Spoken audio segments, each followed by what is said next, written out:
Winter Wind. It was published in William Shakespeare's play As You Like It in 1616. हम इसमें theme discuss कर सकते हैं fake friendship and betrayal. जो William Shakespeare है, इनका जन्म 26 अप्रैल 1564 को स्टैटफोर्ड अपॉन एवन में हुआ था। इन्होंने काफ़ी ग्रेट प्लेस लिखे हैं जैसे कि Othello, king Lear and Hamlet. The poem blow blow the winter wind is a song from Shakespeare's play as you like it. इस प्ले में जब ड्यूक का अनकाइंड यंगर ब्रदर थ्रोन को ऑक्यूपाई कर देता है और ड्यूक को फिर अपनी जगह छोड़कर आर्डन के जंगलों में रहने को जाना पड़ता है, तो लॉर्ड एनिम्स जो कि एक म्यूजिशियन है, वो ड्यूक की कंपनी के लिए ये गाना गाते हैं। In this poem the poet compares the harshness of winter with the ungratefulness of human beings and says that ingratitude causes us more pain than rough weather. तो इसमें पोइट बताते हैं कि जो ह्यूमंस है वो ज़्यादा पेन क्रिएट करते हैं, कॉज करते हैं। तो ये विंटर विंड को इसमें कहते हैं कि तुम बहो, दाउ मीन्स यू, तो वो कहता है ब्लो ब्लो दाउ विंटर विंड, कि तुम बहती रहो।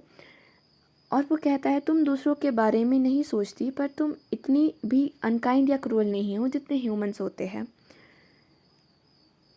Thy tooth is not so keen, because thou art not seen, although thy breath be rude.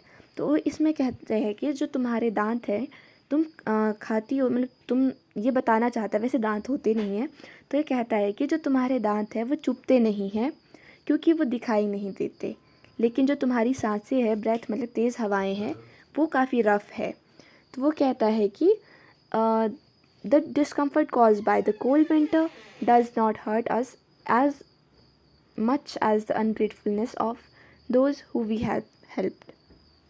Hey ho, sing hey ho, onto the green holy. Most friendship is fanning, most loving mere folly. Then hi ho, the holy, this life is most jolly.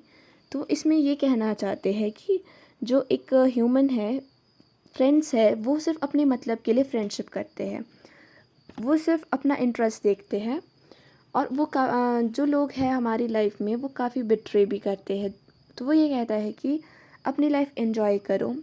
इसमें जो ये green Holi है, तो वो कहता है कि जंगलों में इन सब चीज़ों से दूर बहुत सुकून है, तो वहाँ पे हम रह सकते हैं और अपनी लाइफ को एंजॉय कर सकते हैं, जहाँ हमें कोई बिट्रे नहीं करेगा, जहाँ हमें कोई हर्ट नहीं कर सकता। तो ये इसमें यही कहना चाहते हैं। Freeze, freeze, thou bitter sky. It refers to the very cold weather in winter when the sky is covered with thick clouds, indicates likelihood of snow or hail. Freeze, freeze, thou bitter sky, that dost not bite so nigh as benefits forgot. Nigh means near. तो ये बादलों से कहते हैं कि तुम इतना जम जाओ ठंड से, जो तुम्हारे बाइट है वो हमें इतना हर्ट नहीं करते जितना कि लोगों के द्वारा भूलना हमें हर्ट करता है।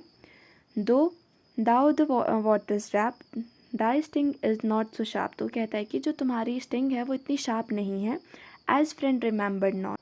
Poet says it is natural for the winter wind to be bitingly cold, so it does not seem cruel, but it is not expected that human beings should forget the help received and turn against those who have helped them. इस poem में poet ने nature से compare किया हुआ है humans को, और कहते हैं कि जो नेचर है वो इतना हर्ट नहीं करता हमें जितना कि एक इंसान करता है। इंसान द्वारा जो हमने उनकी हेल्प की होती है, लोग उसे भूल जाते हैं, अपने मतलब से हमारे साथ रहते हैं। तो वो कहता है कि वो हमें इतना ज़्यादा हर्ट करता है कि जो भुलाया नहीं जा सकता।